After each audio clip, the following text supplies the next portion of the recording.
بسم اللہ السلام علیکم رحمۃ اللہ۔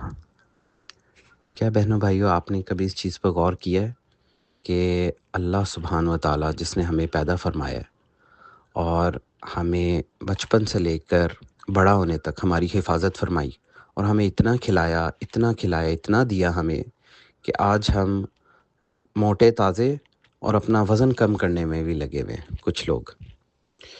اور کبھی ہم نے اس چیز پہ غور کیا کہ ہمارے گھروں کے اندر سب سے زیادہ رزق کن چیزوں کے اندر ہے؟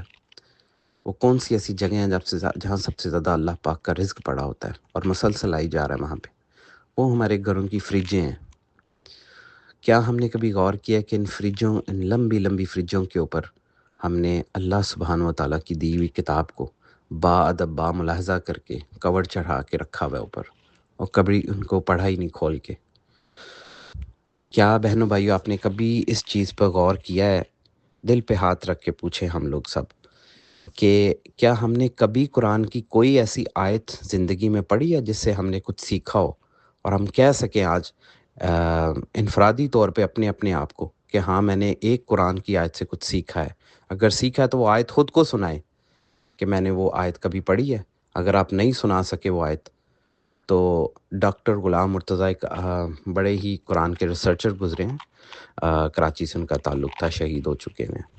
ان کا بڑا ایک مشہور قول ہے کہ جس نے آج تک اللہ تعالیٰ کی کتاب کو اس کے معنی کے ساتھ، ترجمے کے ساتھ زندگی میں ایک دفعہ بھی نہیں پڑھا، وہ مسلمان ہونے کے شاید قابل نہیں ہے۔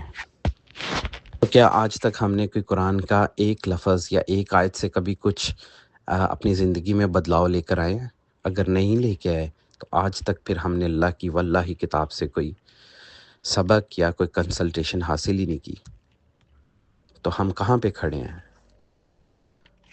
کیا ہم اپنے رب کے آگے جواب دہ ہو سکیں گے؟ نہیں، کبھی بھی نہیں۔ سو بہنوں بھائیے، اس بات پہ غور کیجیے گا اور ان باتوں کو اگنور مت کیجیے گا پلیز۔ جاگ جائیے کہ دیر آئے درست آئے، کہ کوئی صبح کو راستہ بھول گیا، کوئی دوپہر کو واپس آ گیا، کوئی شام کو واپس آ گیا۔ پلٹ آئیے کہ اس سے پہلے دیر ہو جائے۔ اللہ العظیم، اللہ الکریم۔